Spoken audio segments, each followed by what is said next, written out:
Nós queremos dar as boas-vindas nessa oportunidade a todos que estarão conosco aí, nessa prosa cristã, que hoje nós vamos falar de um tema muito atual, os impactos da pandemia na sociedade, na família e na igreja. E é com muita alegria que nós queremos dar as boas-vindas ao meu querido e amigo pastor Elias José da Silva, de São Paulo, da capital, que congrega no setor 6 e é o pastor da congregação Moema, grande amigo nosso aí. Então, seja bem-vindo nesta oportunidade a mais uma prosa cristã, pastor Elias José.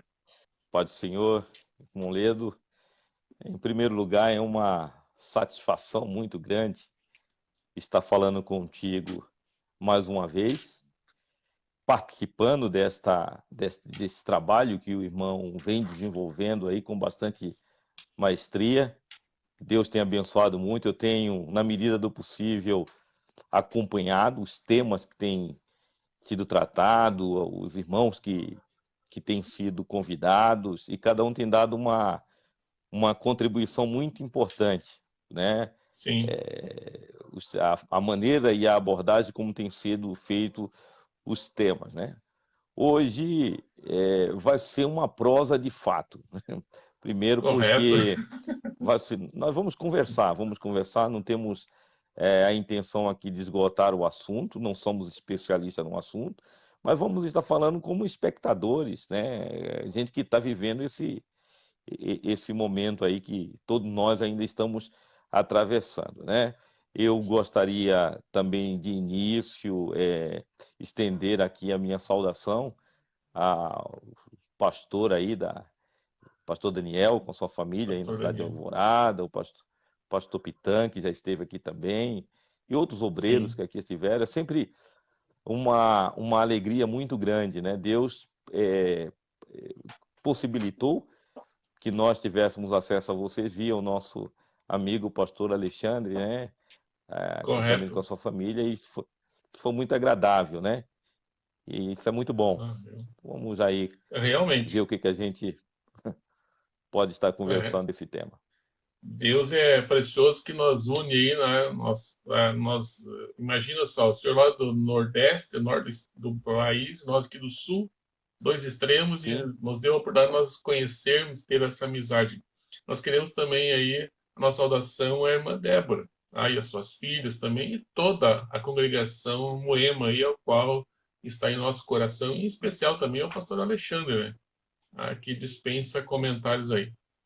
Pastor Elias, eu estive dando uma olhada, nós colocamos o impacto, tá, da pandemia na sociedade. Daí eu fui dar uma olhada primeiro, o que o dicionário fala sobre impacto. Tá? E daí o dicionário vai colocar como substantivo masculino, choque ou colisão de dois ou vários corpos. Sentir o impacto do acidente. No sentido figurado, perturbação intensa, o que produz um efeito muito forte e um abalo, impacto emocional. E nessa maneira que nós estamos vivendo hoje, diante dessa pandemia, será que nós podemos dizer que realmente estamos sendo impactados por essa situação que jamais se imaginaria? Se comentasse o ano passado que nós estaríamos vivendo dessa maneira esse ano, será que alguém acreditaria? Se fosse sem uma revelação divina, vamos dizer que fosse uma conversa do homem, qualquer uma pessoa que dissesse, o ano que vem vai ser diferente. Tenho certeza que muitos chamaria a pessoa de louco, né? não resta dúvida. Sim, o impacto nós vamos perceber nas mais diversas esferas e áreas de nossa vida na medida em que formos conversando aqui, né? É bom lembrar que o ano passado, o ano de 2019, nós estávamos vivendo uma experiência nova aqui no Brasil, né? Sim. Nós tínhamos um governo que foi eleito no plano federal, que vinha promovendo aí mudanças significativas. Não entraria aqui no mérito de se essas mudanças, não é essa a nossa intenção. Eu quero Sim. apenas dar um preâmbulo do cenário. Algumas dessas mudanças vinham provocando expectativas extraordinárias no meio da sociedade, uma retomada de emprego, uma nova metodologia de políticas macroeconômicas, uma visão mais liberal da economia, né? Sim, E isso vinha trazendo um clima de otimismo muito grande na sociedade, não obstante as discussões efervescentes dos demais temas que estavam se dando, né, as pautas que estavam sendo colocadas. Mas no âmbito da correto. economia, estava trazendo aí provocou uma mudança significativa. Então, o cenário de emprego estava mudando, e quando o emprego muda, a geração de emprego, de renda, cria um cenário otimista. E isso Sim, impacta a sociedade como um todo. Por sua vez, a igreja também é impactada, né? Nós sim. vínhamos num clima de euforia aí. Então, nós estávamos terminando o ano de 2019 nessa atmosfera. Se a locomotiva vinha correndo dessa forma, o que nós vislumbramos a longo prazo? Poxa vida, nós vamos terminando 2019 com esse cenário, então 2020, né? Eu lembro-me que Vamos. as expectativas de finais de ano, o que se comentava era algo maravilhoso. Chega Sim. 2020, nós somos surpreendidos, né? Eu acho que até os prognósticos que eram feitos pelas cartomantes, por todo mundo que faz aqueles prognósticos de final de ano, todos eles erraram, viu, Leda? Todos eles erraram. Isso nos dá uma lição que só Deus é o Senhor da história. Só Deus sabe o amanhã, não é? Nós ficamos otimistas, sim, mas, por outro lado, nós fomos pegos. Eu vou fazer 52 anos agora, 52 anos de Sim. idade. Eu nunca passei por um período tão triste como este que nós estamos passando. Né? Eu nunca imaginei, irmão Ledo, eu acho que talvez o pessoal da nossa geração também nunca imaginaria que passaria por um período como este. Né? Então, esta crise veio e pegou todos nós de surpresa. Exatamente. Ainda mais no momento que nós estamos vivendo a questão da ciência, tecnologia.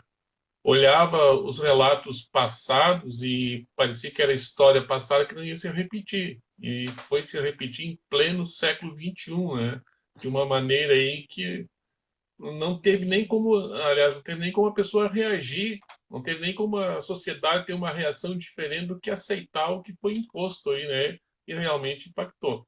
E as pessoas estavam realmente numa ideia, numa projeção, e não é errado, nós temos que ter o planejamento, ter a maneira de trabalhar, desenvolver e sonhar. Né? Ninguém vai começar o dia sem saber o que vai fazer, ou o mês, o ano. Isso é salutar, é muito importante. Realmente foi uma maneira que impactou. E o que mais traz o que mais impressionado foi a maneira quase que abrupta, né, pastor Elias? De uma maneira que chegou assim e não deu muito tempo de se escapar, mas aceitar apenas o que foi colocado. Por isso que então que eu acho que essa questão da palavra impacto mesmo foi bem o que produziu, né? Então, o nosso tema, impactos da pandemia, efeito muito forte, é o que está ocorrendo realmente. Sim. Deixa eu dar. Vamos falar aqui o impacto na sociedade, correto? Então, Correto? quando você quiser me fazer qualquer tipo de intervenção, faça. Se alguém estiver fazendo alguma pergunta também, quiser comentar conosco, não há problema em relação a isso. Então, pastor Ledo, aí voltamos. Nós estamos em uma live que, como eu disse, o irmão tem desenvolvido aí um trabalho maravilhoso, até oportunidade essa gerada pelo próprio impacto da pandemia, né?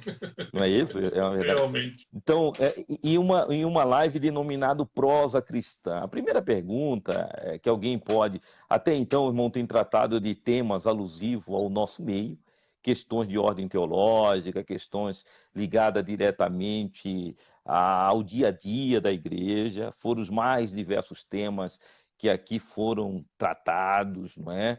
E diz assim, o que um tema como este tem a ver? Primeiro, tem a ver conosco porque nós estamos no mundo. Sim, Né? Nós ainda estamos no mundo. Nós somos cidadãos da Terra ainda que estejamos caminhando em direção a Canaã celestial. Mas ainda estamos aqui. Desta forma, a pandemia ela afetou a todos nós, inclusive a nossa atividade religiosa, que nós vamos tratar dela quando for falar do impacto dela sobre a igreja, né? sim. E que impacto isso trouxe para a sociedade, né? Primeiro, era uma situação nova, nenhum de nós estávamos esperando, como dissemos, os cenários que tínhamos no final de 2009. Eu até vi muitas pessoas, não é, sonhando, dizendo, no início do ano eu vou trocar o meu carro, vou fazer, né? Você é do ramo automobilístico aí, né? Trabalha. Então, havia toda uma projeções que eram feitas em cima disso. De repente, Sim, vem esse cenário que nos colocou todos refém, né? Foi um impacto tão grande que todos ficamos literalmente desnorteados. Eu usaria aqui é um termo verdade. do boxe, fomos nocauteados, não é? Ah, o que isso tem de diferente dos outros momentos que ocorreram crises de grande vulto na história da humanidade? A situação que nós passamos de diferente tem a ver com a velocidade da informação nos dias atuais. É, Observe que eu tenho ouvido alguns especialistas, inclusive tratando das questões de epidemias, não é? De sim, doenças transmissíveis. Vemos recentemente situações muito mais graves do que a que nós estamos enfrentando hoje, mas que não teve o impacto que esta teve. Então, nós temos um fator novo, que é a velocidade da informação. Como essa informação chega, se nós pegarmos cenários de 30 anos atrás, de 20 anos atrás, né, como essa informação chegava a nós, demorava demais. Eu recordo, por exemplo, quando meu pai veio para São Paulo, o meio de comunicação mais importante na época era a carta. Você mandava uma carta hoje e sim. chegava 15 dias depois lá. E eu digo Quando era que muito, a quando era muito velocidade da urgente, informação, quando era muito urgente, era telegrama, um telegrama. sim, sim, um Mas era uma telégrafo, mensagem rápida e era tinha que ser codificado. objetiva. É, Isso mesmo. E meio esse que a maioria da sociedade não tinha acesso, né? Já era um meio mais eletrizado, né? Nós fomos, Pastor Ledo, que nós vimos aquele tsunami que aconteceu lá na Indonésia, quase algo que é estava verdade. acontecendo no outro lado do mundo, nós vimos quase ao vivo. Nós tivemos a oportunidade de ver o segundo avião se chocando nas Torres Gêmeas no 11 de setembro, ao vivo. Não é? Olha E já faz que mais de 10 coisa anos. extraordinária.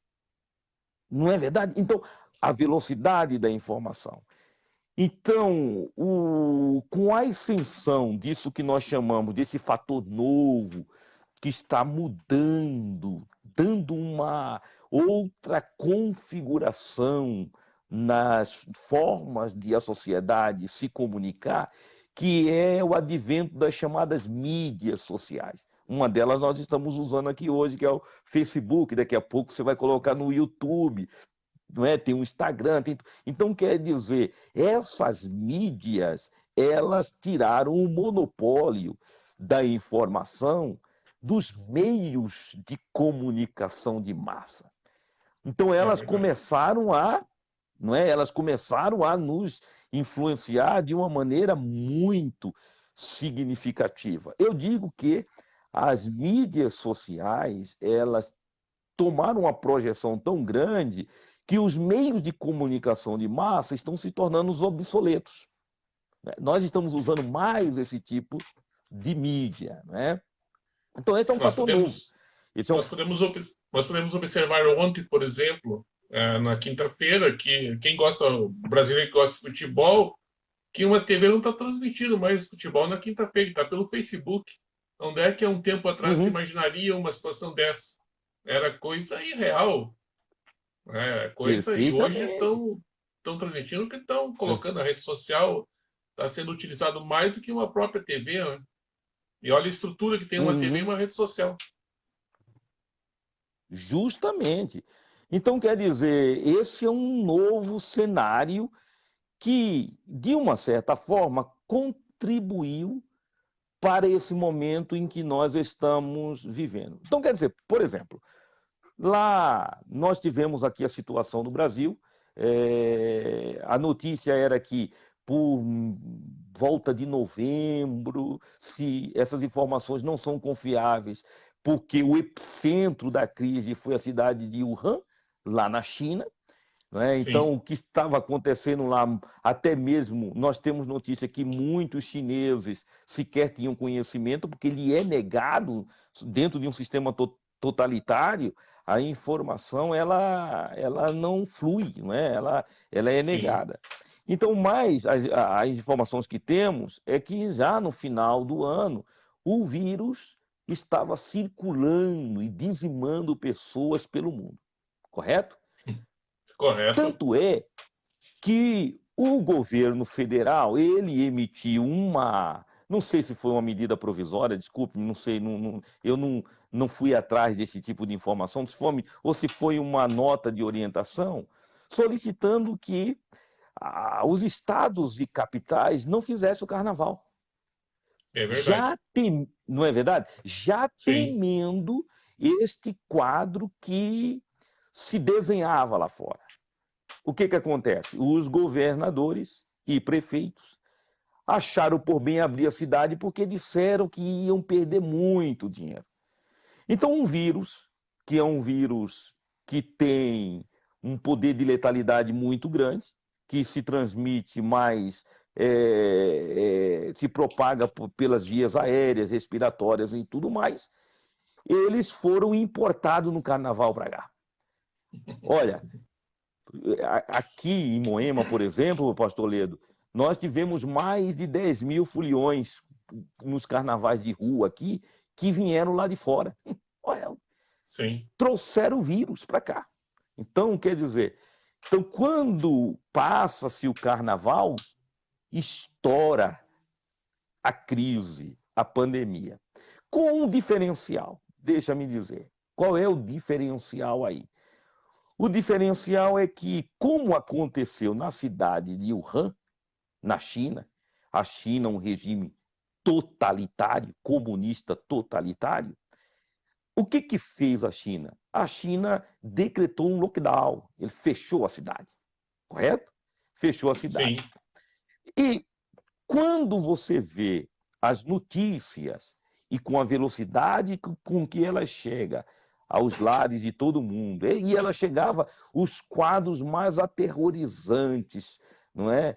Chegava por intermédio de WhatsApp, foto de caixão, foto de gente morrendo, chegava pelas mídias sociais, não é? Os canais de televisão oficiais parecia filme de terror.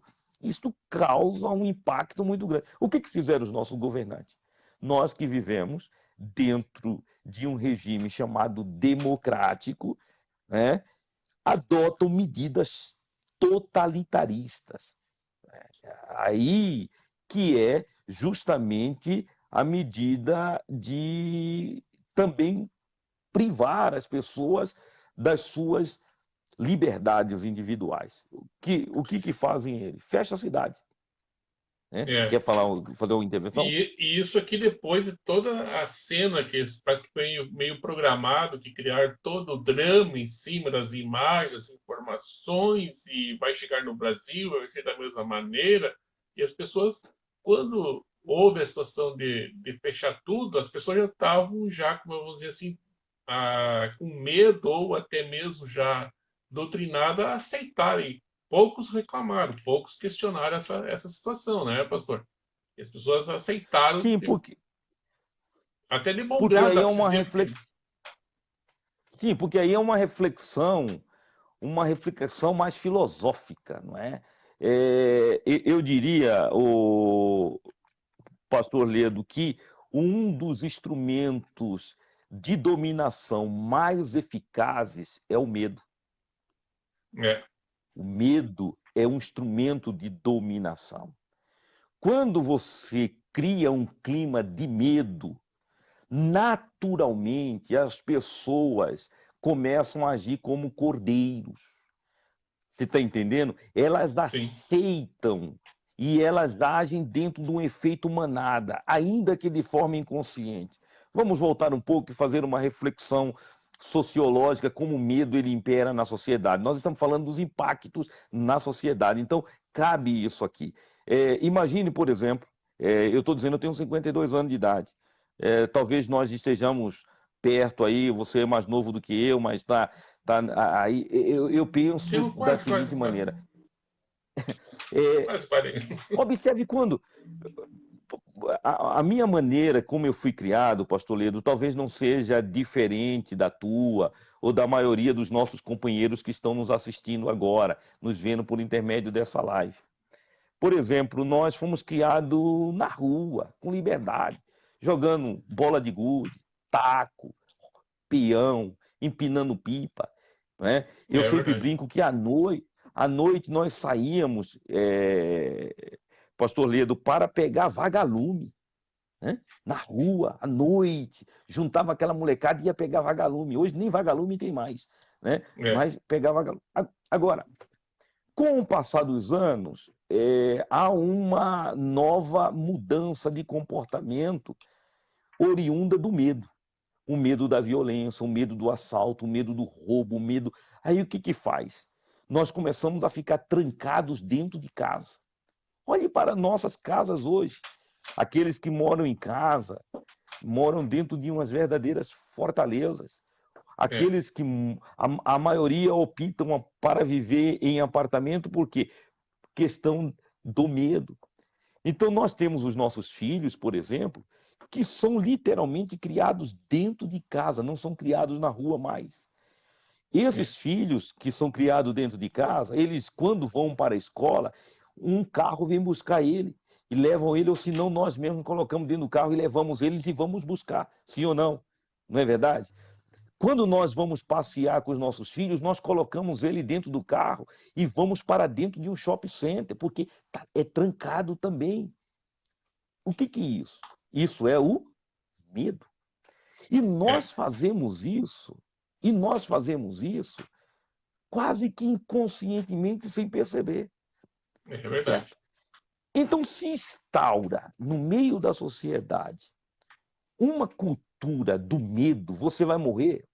Ora, é, teve uma semana que passava nos telejornais quase todos os dias. A gente recebia pelo WhatsApp, a gente recebia pelo Facebook, a gente recebia no Instagram, só covas e mais covas sendo abertas, caixões, não é verdade? Essa é a linguagem do medo. Ora, É, aí tem dois fatores. As pessoas que não têm segurança em relação à vida eterna na perspectiva cristã, elas são tomadas muito mais por esse medo. O que que fazem elas? Elas aceitam passivamente, sem questionar, aquilo que está sendo imposto pelas autoridades, mesmo sem saber que os seus direitos estão sendo violados. Ora, é verdade. coisas absurdas aconteceram. Se eu dar aqui um exemplo, por exemplo, você não pode sair de casa. Né? Então, quer dizer, fica todo mundo trancado dentro de casa. E quando você coloca isso, que foi a cultura do fique em casa, qual foi o outro impacto que aconteceu? Primeiro, o impacto do isolamento em detrimento da cultura do medo. Eu não vou entrar aqui na eficácia dessa questão do isolamento, estou só fazendo um comentário dele em si, mas o efeito colateral dele. Que efeito colateral era esse? Matar a economia e gerar um quadro caótico que nós estamos a observar hoje, cujas estimativas é chegar a 20 milhões de desempregados em meados de janeiro. É. Então, quer dizer, nós hoje temos pessoas passando fome, nós temos pessoas vivendo uma situação, aqueles que não foram reduzidos no seu salário perderam o seu emprego, só que a conta chega. E as mortes ocorreram igual da mesma maneira, né? Não teve nada aí. É verdade, pastor Lido, eu só faço um adendo aqui a sua observação. Nós estamos aqui numa prosa, conversando livremente. Não temos aqui viés ideológico de defender bandeiras partidárias. Esse discurso está muito polarizado, entendeu? Não é essa a nossa intenção. Se achar defender A, B, C, não é isso. Nós estamos aqui livremente batendo um papo sobre este assunto atual, né? E o impacto disso, né? Então, quer dizer, nós tivemos aí esse quadro de desempregados. Eu recordo que aqueles que ficaram desempregados, né, e também aqueles que foram gravemente afetados pela redução salarial. Então, esses foram os impactos mais danosos na sociedade. Eu não vou entrar aqui, eu acredito que alguns terminam imaginando entrar aqui na questão se a política de A ou de B não é esse o objetivo. Nós estamos fazendo uma reflexão do que aconteceu. Se era favorável ou não, aí não é esse o nosso caso aqui. Como é uma situação nova, isso será objeto de estudo no futuro por parte de muita gente. Se as políticas tomadas pelos governantes, que sejam em que esfera for, foram corretas ou não, a história vai dizer. Só a história vai dizer. Porque todos nós estamos ainda passando, a crise não acabou, né? Outra questão da liberdade. Eu por exemplo, quando você diz assim, fique em casa, você adota uma medida unilateral muito de viés totalitário, sem discutir isso. Eu acho que essas questões ela tem que ser discutida à exaustão. Elas devem ser, porque nós estamos em um país democrático. E eu acho que deve prevalecer sempre o bom senso no lado que for tomado, né? Que deve ser tomado medidas de proteção, sim, todos nós sabemos. As medidas sanitárias devem ser observadas, sim.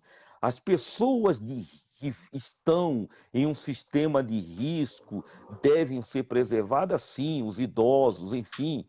Mas se eu estou andando na rua, sem ninguém ao meu lado, como, por exemplo, a gente vai fazer uma caminhada, por que é que tem que ser colocado medidas totalitárias? E eu respeito aqueles que pensam contrário. Eu peço aqui devida vênia àqueles que pensam contrário. Se qualquer um dos irmãos pensar o contrário, meu irmão, eu não estou aqui para... Eu estou dizendo a minha maneira de pensar, não é? E como ser pensante, eu também posso emitir as minhas opiniões de forma muito respeitosa com todos. Tu quer dizer o seguinte, eu estou na rua, andando, sozinho, debaixo do sol e ser obrigado a usar máscara, você cumpre isto porque a lei está mandando, mas eu acho que houve uma invasão e um abuso do poder muito grande.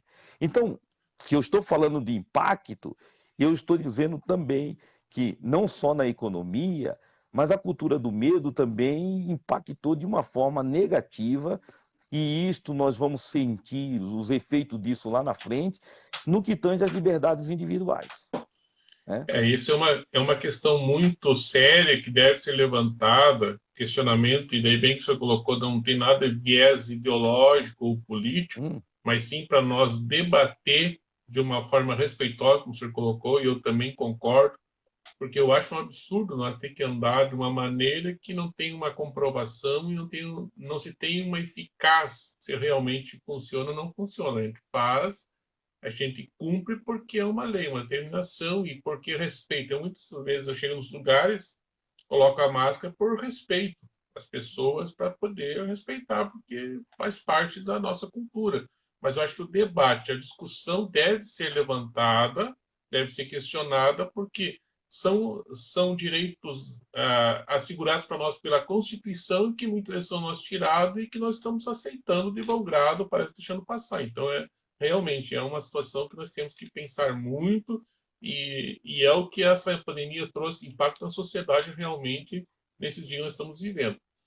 Porém, também, né, pastor? Nesse, Agora, sim, só nessa questão da sociedade, nessa temática, eu digo o seguinte: quando eu volto à questão do bom senso, eu estou dizendo o seguinte: se você vai entrar num supermercado, você vai entrar num açougue, você vai entrar numa igreja, você vai entrar num ônibus, você vai entrar.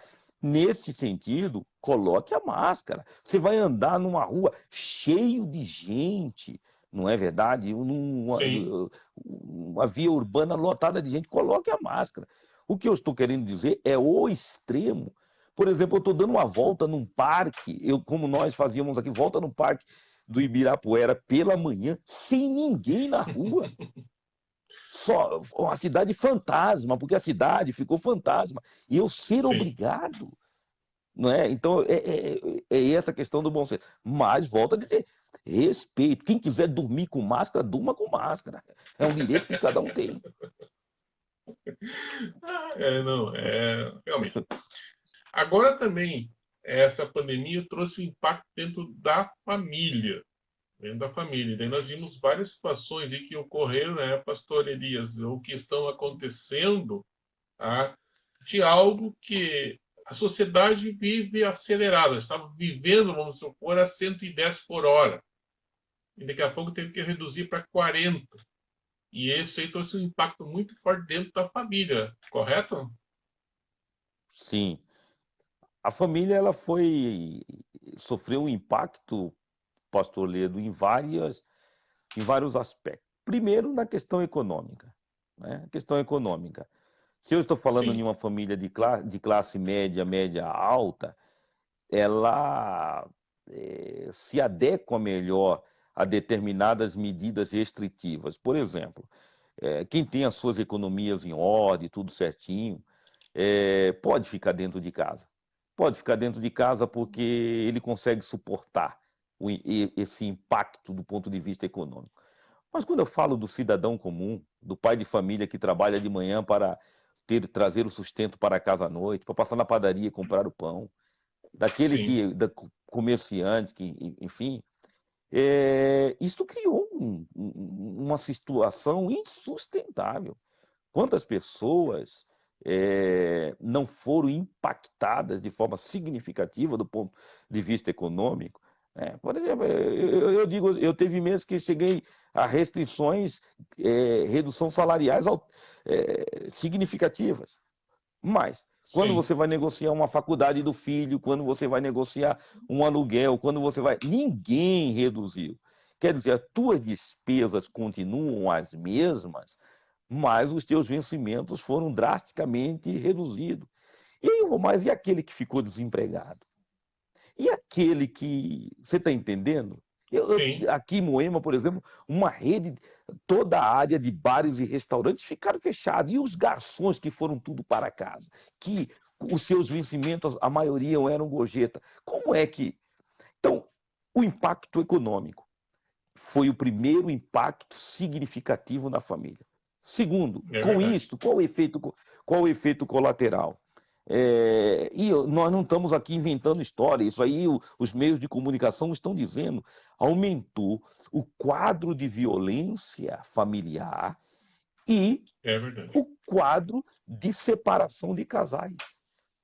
Você está entendendo? A violência. Alguém vai dizer assim, não, mas é porque. E essa leitura é errada, é equivocada.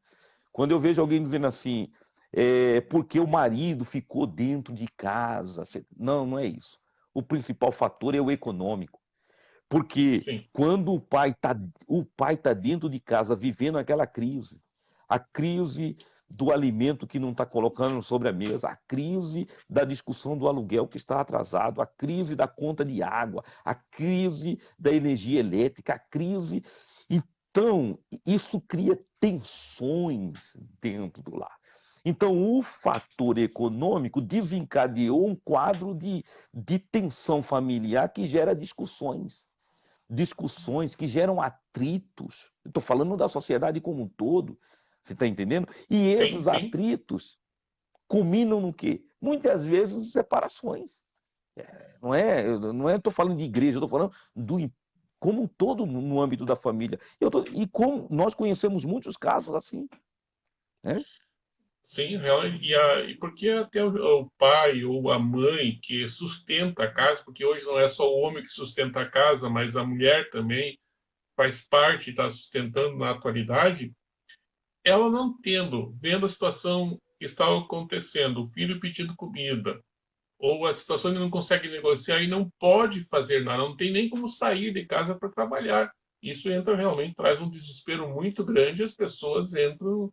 Realmente, eu me preocupo muito, pastor Elias, é a questão daqui mais uns dias, a questão psicológica dessas pessoas, porque estão retornando, estão voltando devagar ao trabalho, mas só que o medo já está aflorando muito grande na vida das pessoas que eu tenho preocupação nessa questão da sociedade e o impacto da questão da depressão e do suicídio, que também está aumentando aí, devido a todo esse conjunto que nós estamos Sim, falando aí. sim. Quando nós falamos, olha os impactos na família. Primeiro, o impacto financeiro. Sim, Segundo, o impacto relacionado à violência familiar, culminando inclusive em quadros de agressões e de separação sim, de casal. Terceiro, o modus operandi da família. Como a família começou a se redesenhar. Observe que muitos vieram para um home office. Estou dizendo aqui em casa mesmo, eu tive que me mudar para um apartamento com mais dormitórios. Por quê? Porque eu tenho uma filha que está trabalhando em home office, eu trabalho no home office, a outra está na faculdade, a outra está no colégio. Tudo isso feito dentro de casa, cada uma no seu lugar. Agora você imagine, com isto, aumentou o quadro de ansiedade e depressão, inclusive nas crianças. Por sim, quê? Porque é uma situação nova, nem alunos, nem professores estavam aculturados a isso, porque eles também foram pegos de surpresa.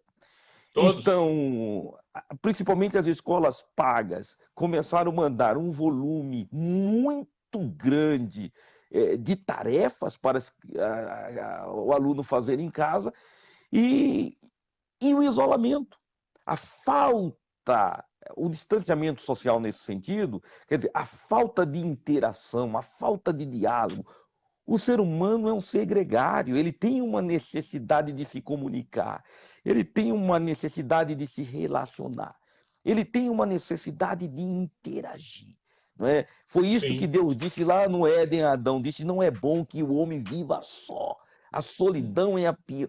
Então, quer dizer, você tem uma criança que fica trancada de 4 a 6 horas dentro do quarto, fazendo tarefas de casa, fazendo tarefas de uma série de coisas, e isso gerou um quadro de depressão e de ansiedade nas crianças e adolescentes, cujo impacto disto nós ainda não temos noção.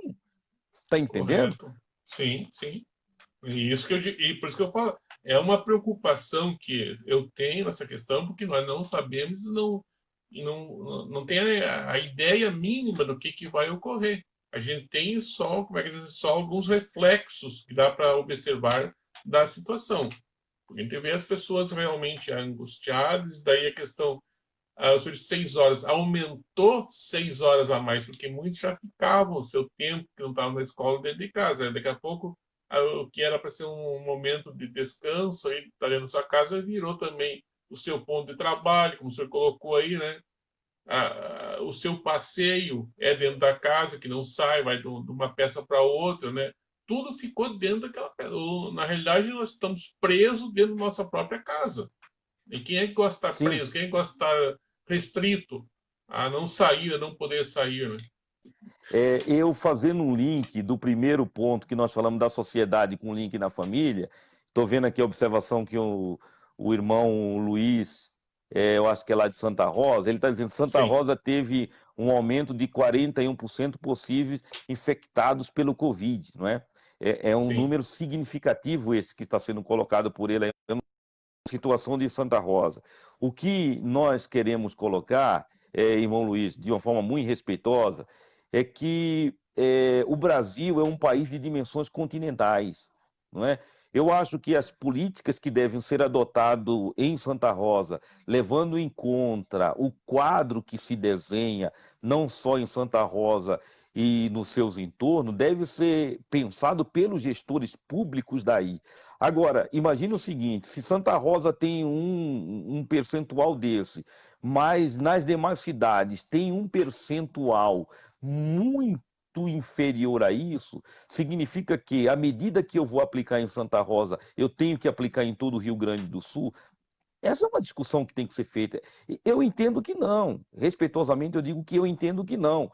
Eu entendo que se em um determinado lugar está tendo uma proliferação maior, medidas devem ser tomadas naquele lugar, porque aquela é a parte do tecido social que está mais gravemente sendo afetado, do que você penalizar o corpo como um todo. Você vai pegar sim. então o Rio Grande do Sul inteiro e vai adotar uma medida, sendo que eu estou tomando um exemplo aqui bastante chulo, tá? Um exemplo que tem a ver com uma cidade ou duas cidades. Então, eu acho que cada gestor público, na figura do prefeito, tem que pensar a realidade do seu município. E não dizer assim, ó, porque lá em Santa Rosa está acontecendo isso, no Brasil inteiro fecha tudo. Não. Então, evitar esses extremos, né? Tem que ter o bom É, senso. exatamente, concordo com o senhor. E isso é que está ocorrendo, que as pessoas estão levando muito de um ponto muito extremo e não estão analisando o contexto completo. E isso é muito. Uhum. Nós temos que analisar o contexto completo, não apenas uma particularidade.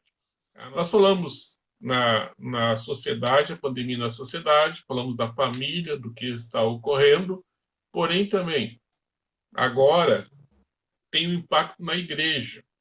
Por quê? Voltando ao começo da nossa fala, nós falamos, quem é que ia imaginar que iam encerrar, fechar todas as coisas? E a igreja não ficou de fora dessa situação.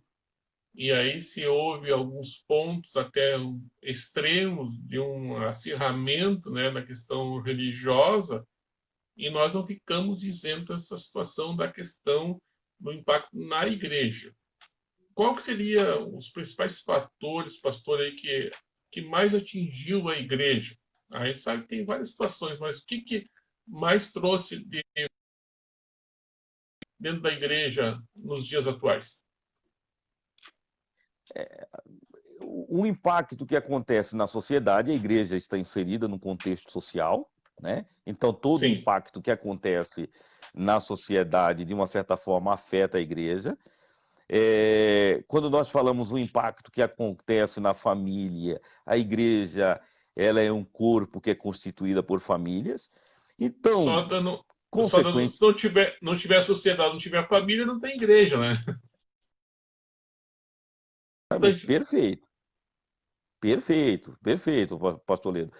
Então, naturalmente, a igreja ela foi afetada. E a forma que a igreja foi afetada, ela também tem a ver com esses outros impactos, tanto na sociedade Sim, quanto na família. Então, vou pegar, por exemplo, em relação à nossa atividade pastoral. No primeiro momento, eu que sou pastor de igreja, correto?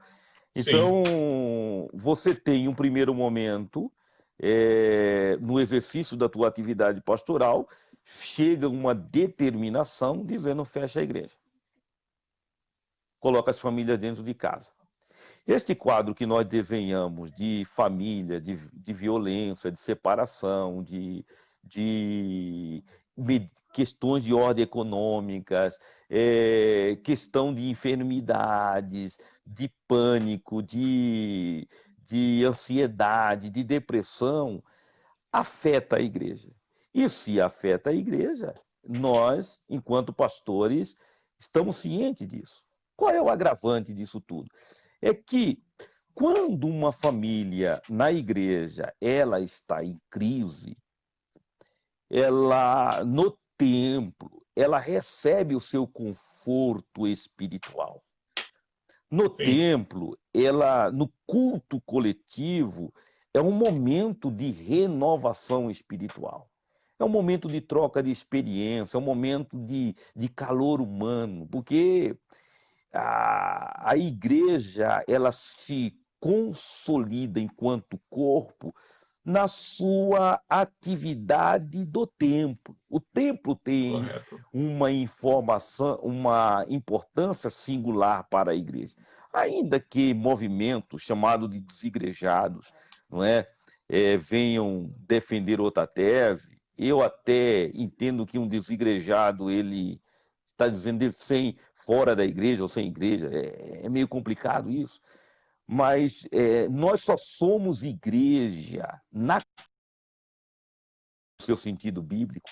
Ninguém é igreja na individualidade. Na individualidade, eu sou célula do corpo. A igreja é o corpo. Cristo é o Sim, cabeça. Então, nós somos igreja na coletividade. Então, na coletividade, nós nos fortalecemos, a ajuda mútua, a um conforto, a um ambiente de renovação. O culto, ele vai para além da adoração religiosa. O culto, ele é um momento de se exercer a comunhão, de estar junto, de fortalecimento mútuo. Então, se o impacto que aconteceu com a crise na sociedade e na família, e as famílias da igreja são privadas de estar junta enquanto corpo, isso é extremamente traz consequências muito grandes. Qual é a consequência? Olha, pastor Ledo, eu tenho famílias na igreja que já está 8 meses dentro de um apartamento. Isso não é dentro do brincadeira. apartamento. 8 meses sem sair de dentro de um apartamento. Né? Outros não. Então, quer dizer, isto é fácil? Não é fácil. Como agora que está tendo essa abertura, o medo é: e se eu sair agora? Eu fiquei 8 meses dentro de casa. Olha isso no psicológico da pessoa, pastor Ledo. Eu fiquei 8 meses preso dentro de um apartamento. E se eu sair agora e pegar? Olha o medo. E vive nessa tensão. Então, como você acompanhar todas essas pessoas, né? Então, você tem as atividades que são feitas pelas mídias sociais, os cultos que passam a ser, mas nada substitui um culto de ordem presencial. Então, o primeiro impacto tem a ver justamente com esta falta de proximidade, de calor humano, de estar junto, né? Que é Sim, extremamente saudável para a igreja. Né? O segundo impacto é como isto afetou as famílias. Então, você tem uma situação maior de famílias em crises. E nós, enquanto pastores, sequer podemos ir na casa das pessoas. Por quê? somos Por, dois. por duas razões. Primeiro, porque eles estão lá presos. E nós não podemos ir lá. Nós não podemos ir lá porque você já pensou, pastor Ledo, você. Vamos supor que o pastor force a barra e pede para fazer uma visita. Eu irei apenas se for provocado, se for chamado. Se não for chamado, eu não vou de forma nenhuma e nem me oferecerei. Pelo seguinte, porque vai que uma pessoa que está enclausulada há 8 meses, O pastor da igreja vai lá e faz uma visita. Na semana seguinte, essa pessoa está com Covid. O que a família vai dizer? Foi o pastor que infectou. Foi o pastor que trouxe. É isso ou não é? Realmente, sem dúvida alguma. Os familiares não são crentes. Então, tem esse impacto também relacionado diretamente com as atividades pastorais, no exercício do acompanhamento da sua membresia. Um outro impacto também que trouxe de forma significativa na igreja tem a ver com as questões de ordem econômicas. A igreja é uma sociedade, certo? Do que sobrevive a igreja? A igreja, ela não é só um corpo, ela não é só um organismo espiritual que Cristo é o cabeça. É uma organização. Enquanto organização, ela tem uma pessoa jurídica, ela tem um CNPJ, ela tem um corpo de funcionários, ela tem pastores que são remunerados e vivem diretamente dela. Você está entendendo? Então ela subsiste do quê? De dízimos e das ofertas. Quando eu digo que é para o povo ficar em casa e não congregar, eu também estou, de uma certa forma, eu não estou entrando aqui no mérito, colocando para os irmãos do que é certo e o que é errado. Eu estou fazendo uma reflexão em relação ao impacto disso. As soluções nós podemos discutir, mas nesse momento o preâmbulo é esse. Né? Eu estou dizendo. Sim. Agora, você observa o seguinte: então a igreja tem. Quais são as dificuldades? Vamos para a igreja compra som, a igreja aluga. Tem a maioria dos templos, muitas vezes, são de aluguéis nas congregações que pagam aluguel, que tem compromisso. Ou igreja que comprou som, que fez reforma, que tem toda uma programação e, de repente, não tem mais rendimento. Você está entendendo? Sem dúvida. Não tem Sim. rendimento. Isso agrava a situação da igreja. Agora, você imagine, por exemplo, um ministério grande. Vou pegar aqui, por exemplo, o Ministério do Belém, em São Paulo. Não sei como é o modus operandi. Nós temos aqui, pastor Ledo, uma gama, uma igreja que tem mais de 100 anos, mas que tem uma gama de obreiros jubilados. O que significa? São pastores que viveram a vida toda no ministério, 60, 70 anos de trabalho. Muitos que estão acima de 90 anos de idade, que não estão mais na frente, que não foram aposentados pelo INSS e que recebem a ajuda da igreja. Agora, não é uma quantidade pequena, não. É uma quantidade muito grande. Esses Sim. pastores com essa idade, isolados dentro de casa e sem a igreja ter condições de ajudá-los, muitas vezes, eu estou dizendo, com dificuldades para ajudá-los. Então, isso é um outro impacto que eu digo que foi difícil para a igreja, que é a questão de ordem econômica. E até entra nessa questão também os missionários, né, que saíram do seu país, que estão em outros países, dependendo exclusivamente dessa oferta. Então, realmente é uma situação. Perfeitamente, o senhor coloca uma questão, pastor Ledo, que para nós, enquanto igreja, é uma questão de quase humanitária. Porque essa família saiu, muitas dessas famílias, por exemplo, eu sei que a igreja aí de Alvorada tem um departamento missionário muito ativo, já há muitas décadas, agora liderada parece pelo pastor Pitano, é isso? Correto. Então, você tem uma folha de pagamento. Quer dizer, a igreja foi lá e orou por essa família, mandou a família para o campo missionário. A família está lá num país estranho, que muitas vezes também vive lá de aluguel, tem os seus compromissos, pregando a palavra de Deus. Mas quem é que mantém? O pão não cai do céu. O pão vai pela igreja. É a igreja que manda pelo departamento de missões. através das suas ofertas, através das suas contribuições. De repente, você tem uma folha de missionário, 60, 70 missionários, e eu fico pensando como é que fica na hora de dizer, meu Deus, como é que eu vou mandar o sustento esse mês? Está entendendo? Isso Então, aí, esse é daí um nós, impacto negativo. e deixa a preocupação. Daí as pessoas, de repente, podem alguém dizer, mas os pastores, tem vários tipos, e a gente vê várias situações de escândalo realmente.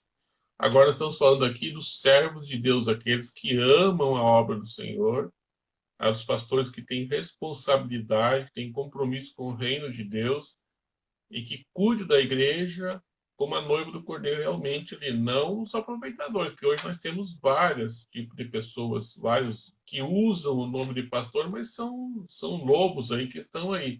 Nós estamos falando de pessoas que têm a responsabilidade de compromisso, né, pastor Elias, aqui são pessoas que amam a obra de Deus e amam as vidas, as almas, e tem muita preocupação em que eu sei que o senhor, muitas noites, o senhor não dormiu, angustiado, porque, como você colocou, 8 meses, pessoas dentro de um apartamento, para o pastor, isso deixa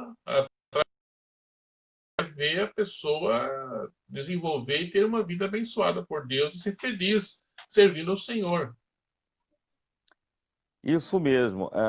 Essa é uma preocupação. Irmão, quem é membro da igreja enquanto corpo, faz parte dessa família espiritual, o cristão verdadeiro, ele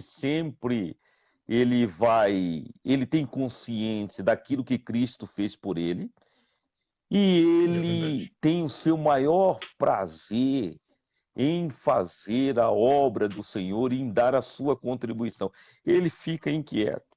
Aqueles que porventura murmuram, que fazem esses tipos de comentário, isso fez parte lá do colégio de apostólico. Jesus escolheu 12, e entre os 12 tinha um diabo lá. Então, entre 12, no mínimo, tem um diabo, não é verdade? Porque É, Judas Iscariotes, quando a mulher quebrou aquele vaso de alabastro para fazer aquele ato tão significativo de Jesus, a argumentação dele, por que fazer esse desperdício? Por que não dar aos pobres? Esse discurso só a pequena. Jesus diz: os pobres vocês têm sempre com vocês. Você está entendendo? Faz parte da sim. igreja cuidar nos seus múltiplos aspectos. Agora, uma pessoa que despreza a obra missionária, que despreza o cuidado com o seu pastor, que está ali cuidando, dando a vida por ela, essa pessoa não tem um sentimento cristão. Então, esses comentários já aconteceu lá com Jesus. Jesus já suportou isso lá. Nós não seríamos diferentes, não é? Agora, É verdade. quando nós fazemos esse tipo de comentário dos impactos na igreja, da pandemia, eu volto aqui à questão do bom senso. A crítica que nós fazemos é a medida autoritária que noite por dia, dizendo assim, olha, amanhã você já não pode mais abrir o templo. E aí? Você não abriu. Eu sei que a ordem saiu, nós íamos ter o culto de doutrina, não tem mais. Quer dizer, na terça-feira, na quinta, já estava tudo fechado, porque veio uma É, determinação que o que se esperava, no mínimo, pensando em que nós estamos em uma democracia, que os representantes da igreja fossem chamados e ouvidos para dar a sua contribuição. Que contribuição é essa? Vamos manter o culto? Se vamos manter o culto, qual o percentual de pessoas que pode frequentar? Quais as medidas que a igreja... Mas não tomaram a medida unilateral da forma como foi tomada. Até é verdade. porque, até porque é, esse pessoal, essa classe política, eles veem a importância da igreja agora. Eu acredito que vocês estão aí em Alvorada, sendo assediados nesse momento pelos candidatos políticos com as suas plataformas, não é? Agora a igreja é amiga. Agora a igreja tem importância. Ou seja, nós só temos importância para votar neles? Enquanto uma parcela significativa da sociedade, nós não temos direito de ser ouvido também nas medidas que forem ser tomadas.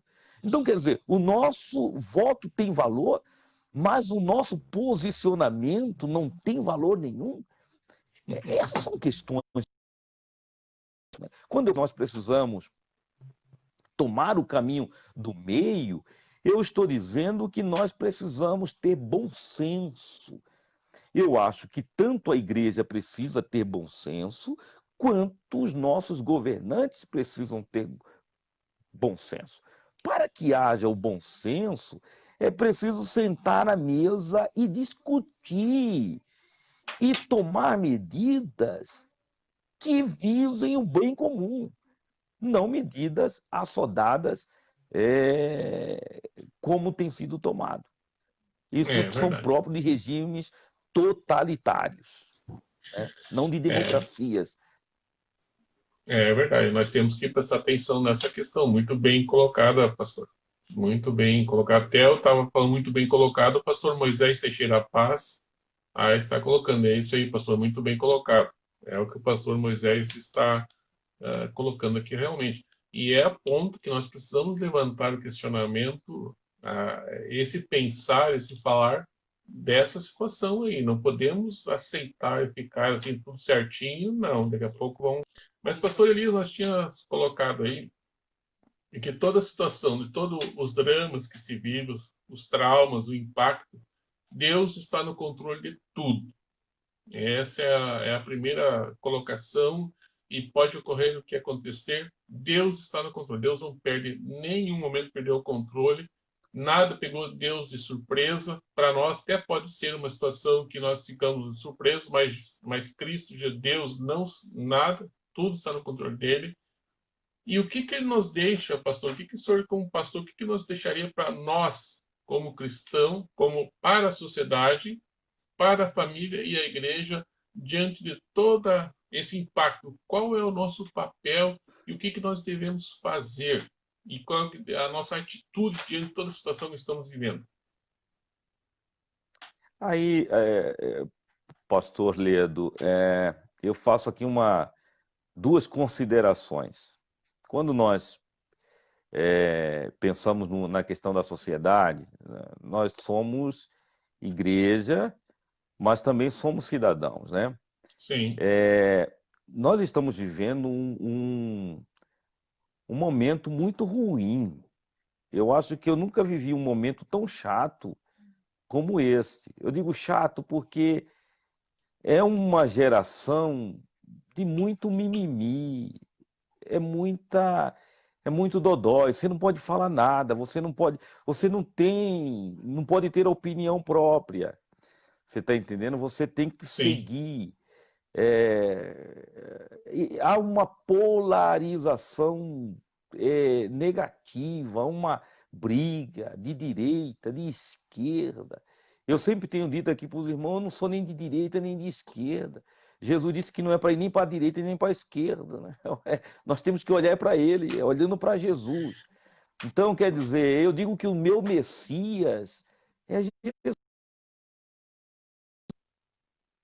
nos homens, mas nós, enquanto cidadãos, fazemos as nossas escolhas, não é?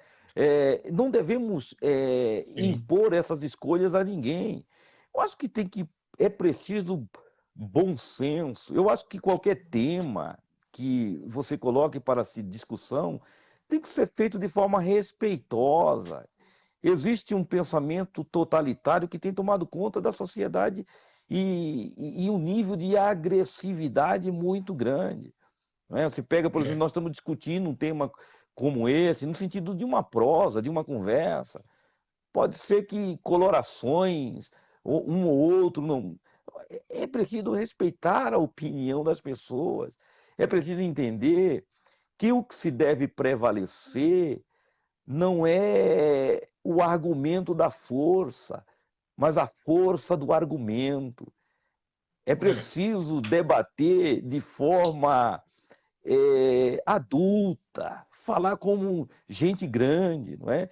Então, nós precisamos exercer a nossa cidadania. Nós, enquanto igreja, temos as nossas responsabilidades. Quem é que nós vamos escolher? Eu fico pensando, pessoas que ficam pedindo para orar pelos irmãos que estão sofrendo nos países comunistas, debaixo das cortinas de ferro, irmãos que estão perdendo a vida, sendo decapitados, sendo maltratados, sendo perseguidos. O regime comunista é um regime anticristão, não é verdade? Mas, de Sim, repente, nós fazemos escolhas políticas no Brasil de pessoas que estão alinhadas com esse tipo. E eu respeito, mas eu só queria dizer o seguinte: é preciso refletir um pouco, né? É preciso refletir um pouco. Alguém vai dizer, mas todo mundo não presta. Será que não presta mesmo? Será que entre os que não presta, não tem um que é melhor? Será que não é preciso? Eu estou colocando como provocação aqui de pensar. Eu estou dizendo que em toda classe tem gente boa e tem gente que não é boa.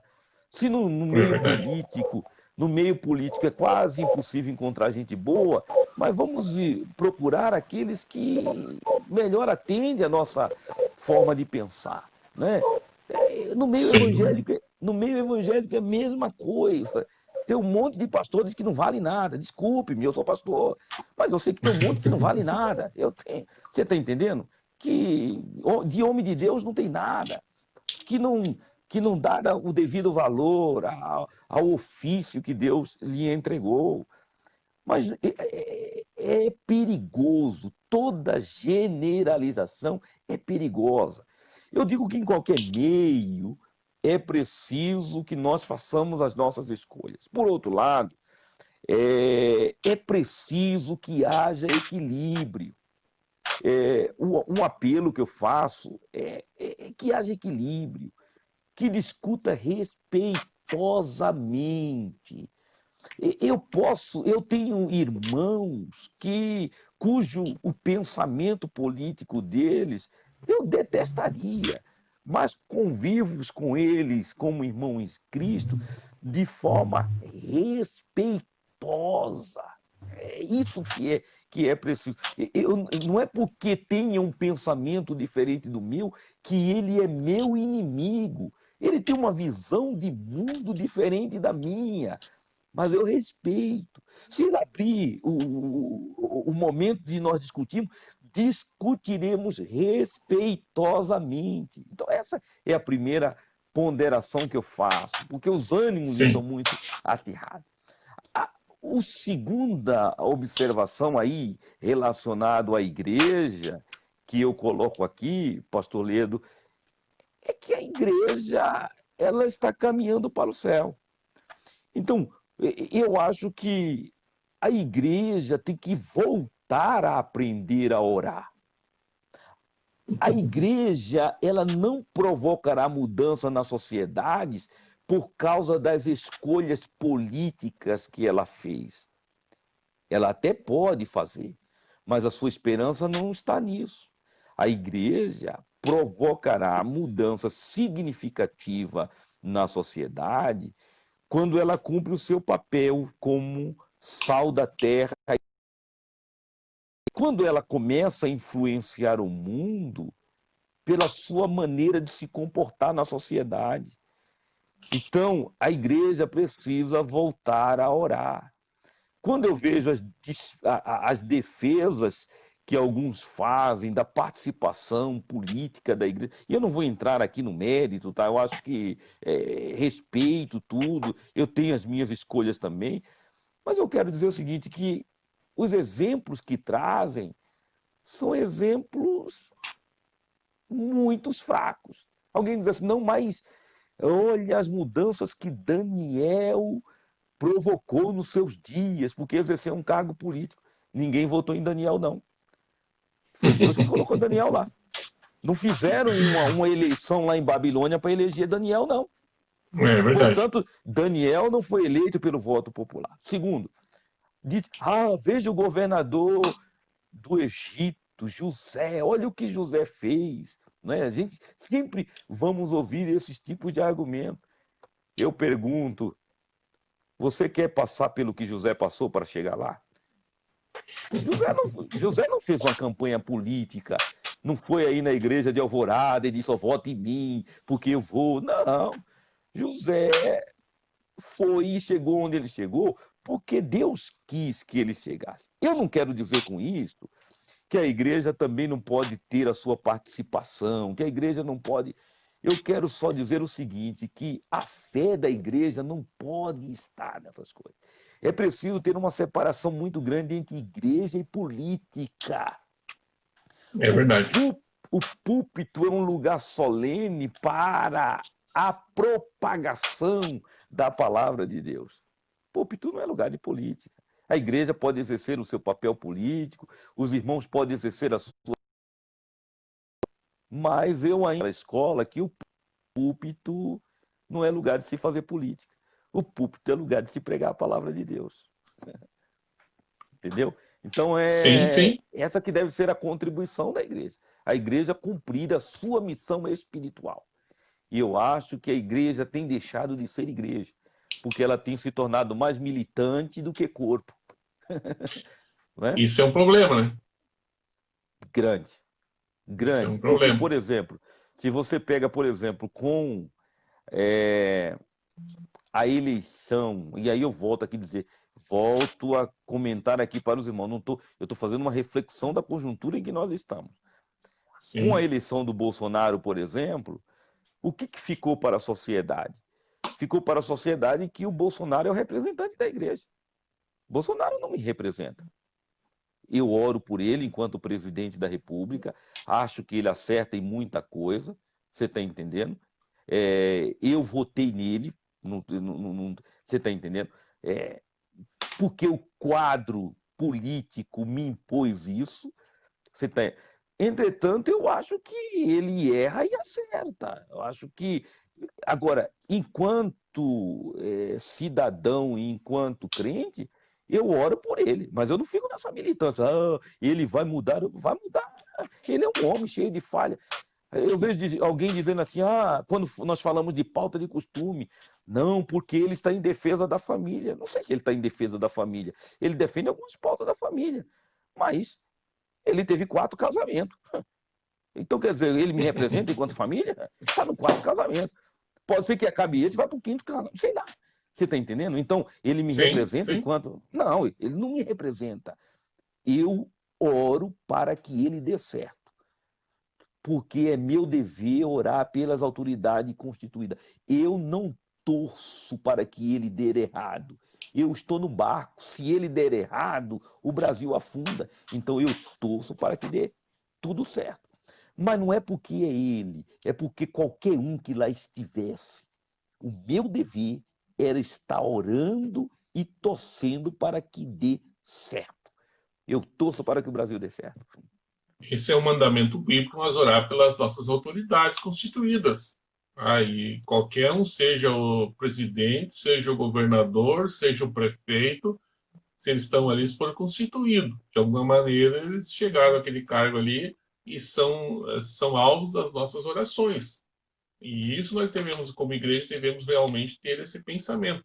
Isso também colocou aqui, voltar a orar, voltar a igreja a orar e a influenciar o mundo, e não ser influenciado. E influenciar o mundo não é, como você colocou, ser um político ativo, mas sim pela vida de oração e temor a Deus, que Deus que vai pelejar pela sua igreja e o mundo vai ver o resultado que está ocorrendo.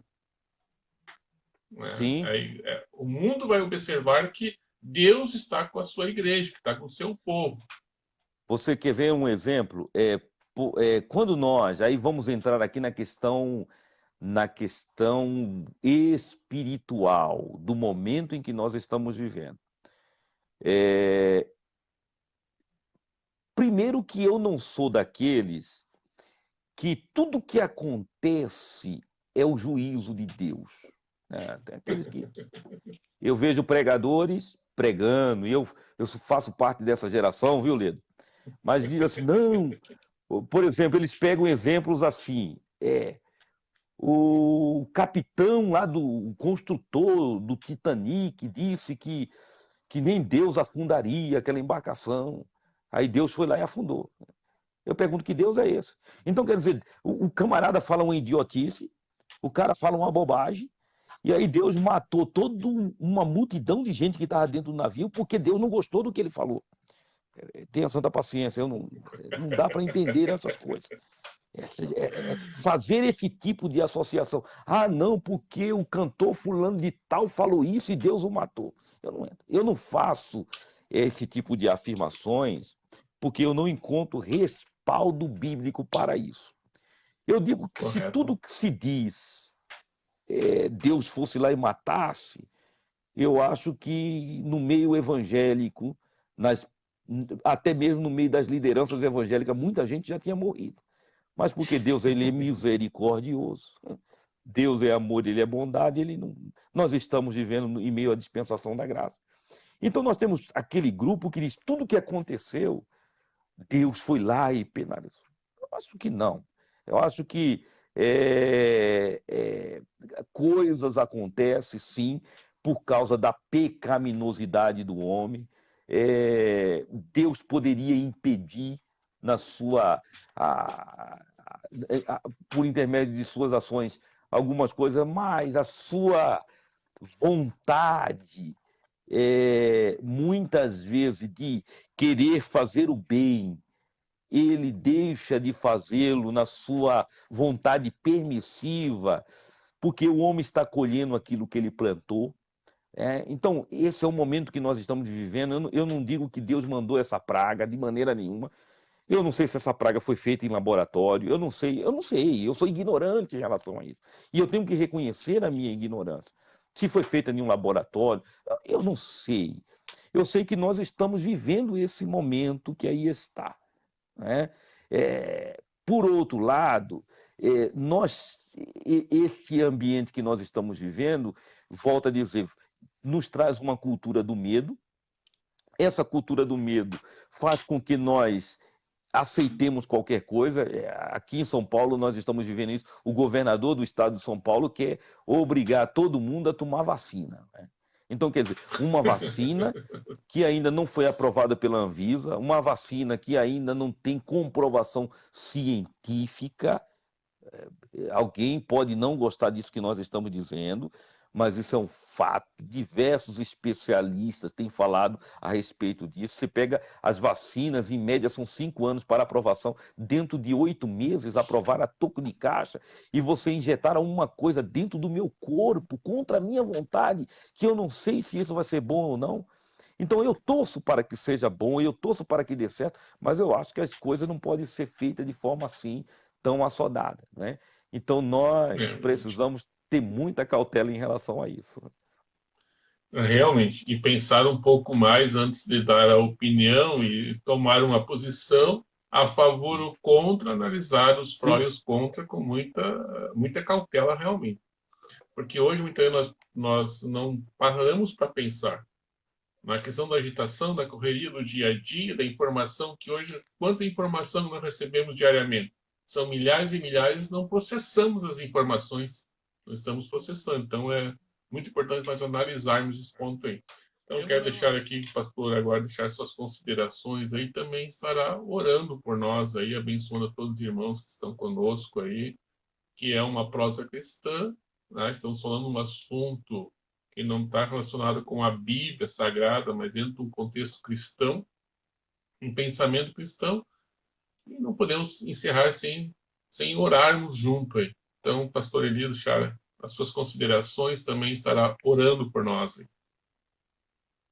Pastor Ledo, em primeiro lugar, eu gostaria de agradecer de participar desse espaço aqui que o irmão nos possibilita de estarmos conversando. É uma conversa descontraída. Nós não somos especialistas no tema, estamos falando de coisas que nós estamos vivendo no dia a dia. Muitas coisas nós podemos acertar, muitas coisas nós podemos errar, mas só o futuro vai nos dizer se acertamos ou se erramos. Eu digo em termos de consideração final que ainda continua um momento muito crítico que nós estamos atravessando, não é? É possível que muitos irmãos que estejam nos acompanhando ou que nos acompanharão depois assistindo esse vídeo tenham famílias, que tenham pessoas que passaram para a eternidade, não é? E que isso é uma situação bastante sensível, nós temos que Correto. respeitar, não é? Que foram afetados. Por outro lado, eu coloco aqui, volto a afirmar, que é preciso que nós tenhamos serenidade. É momento termos muita calma nesse momento. Eu digo aos pastores, de uma maneira geral, que mesmo que nós estamos abrindo lentamente os lugares, a volta aos cultos, que respeitem as regras, que evitem aglomerações. Nós aqui, por exemplo, durante a semana não temos uma frequência grande de culto, então dá um espaçamento considerável. Mas no final de semana, eu estou fazendo 2 cultos, dividi Sim, 2 cultos. Faço um culto de manhã, faço um culto à noite, né? E faço por intermédio de agendamento. Às vezes dá uma lotaçãozinha um pouquinho a mais, porque pessoas que vêm fora do agendamento, mas nós temos essa preocupação. Se precisar fazer 3 cultos, eu farei. Não há problema em relação a isso. Mas é preciso que nós tenhamos cautela. Eu tô vendo aí lugares que tem gente em cultos caindo até pela janela, correto. lotado, conjuntos cantando. Eu acho que isso está faltando um pouco de maturidade aí de algumas lideranças em relação a isso. Nós precisamos tomar cuidado em relação a isso, tá? No demais, em termos, e concluindo aqui as minhas considerações finais, o que nós colocamos é que, enquanto igreja, irmãos, em termos de opiniões, podemos até errar. Mas se nós dobrarmos o nosso joelho, falarmos com Deus, a igreja precisa levantar um grande clamor. Nós estamos vivendo em uma igreja que desacostumou a orar, discute muito e ora muito pouco, né? Eu desconfio disso. Então é preciso que as pessoas voltem, os crentes principalmente, voltem a uma vida de intimidade com Deus, uma vida de oração. Deus É só verdade. mandará um grande avivamento depois que nós dobrarmos os nossos joelhos e nos quebrantarmos diante dele. É isso que diz. Se o meu povo, que se chama pelo meu nome, se humilhar e orar e se converter dos seus maus caminhos, então eu ouvirei dos céus, não é? E sararei a sua terra. Né? Então eu deixo aqui os meus cumprimentos a todos os irmãos que nos acompanharam. Peço mais uma vez, humildemente, que aqueles que não concordem com eventuais colocações nossas, você tem todo o direito de divergir no campo das ideias, não é?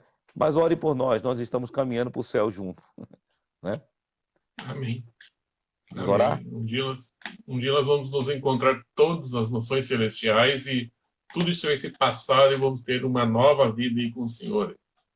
Queremos agradecer ao pastor Elias José, que esteve conosco, nos dando uma honra, uma alegria muito grande dividir esse espaço com o Senhor aí. Me sinto honrado, aceitar nosso convite, estar conosco, contribuindo com esta obra. Que Deus abençoe. Eu me sinto muito alegre realmente. E agora eu quero que o senhor ore por nós aí. Maravilhoso Deus, eterno Pai, eu te agradeço, Senhor, por esta oportunidade que o Senhor concedeu a nós de Verdade. estarmos aqui participando nesta noite, nesta prosa cristã, com nosso companheiro, irmão Ledo. Senhor, Obrigado, senhor. falando sobre esse tema que nós julgamos tão importante na atualidade. Eu peço, meu Deus, que o Senhor estenda suas mãos sobre o nosso país, que esta situação passe logo, que as cidades que ainda estão sendo grandemente afetadas por essa enfermidade, Senhor, seja alcançada pela tua bênção, que o Senhor repreenda essa enfermidade de sobre a nossa sociedade e que muito em breve a tua igreja venha desfrutar de um ambiente pleno de liberdade de culto. Também aproveito a oportunidade, meu Senhor, para que o Senhor dê sabedoria à tua igreja em todo o país, pois enquanto cidadão, nós estaremos indo no dia 15 do próximo mês escolher aqueles que hão de nos representar no poder executivo do município, bem como aqueles que ocuparão cadeiras nas câmaras de leis municipais. Nos dê graça e sabedoria para que possamos fazer uma boa escolha, meu Deus, e que estes representantes venham exercer, meu Senhor, o seu papel com temor. Também nesta oportunidade, eu te apresento, Senhor, a vida do teu servo, pastor Ledo, da sua esposa, irmã Geni, este casal que nos acolheu ali no Rio Grande do Sul de uma forma tão maravilhosa e que o Senhor colocou um lugar deles em nosso coração. Que a sua vida seja grandemente abençoado, porque esta porta que o Senhor lhe abriu tem muitos opositores, mas nós te pedimos, Senhor, em nome de Jesus, que tudo seja quebrado e jogado por terra, e que o Senhor venha o abençoar grandemente, mais e mais, e que vidas sejam alcançadas por intermédio deste trabalho que está sendo desenvolvido pelos teus filhos. Deus Santo e Justo, tudo isto nós te pedimos no nome de Jesus. Amém.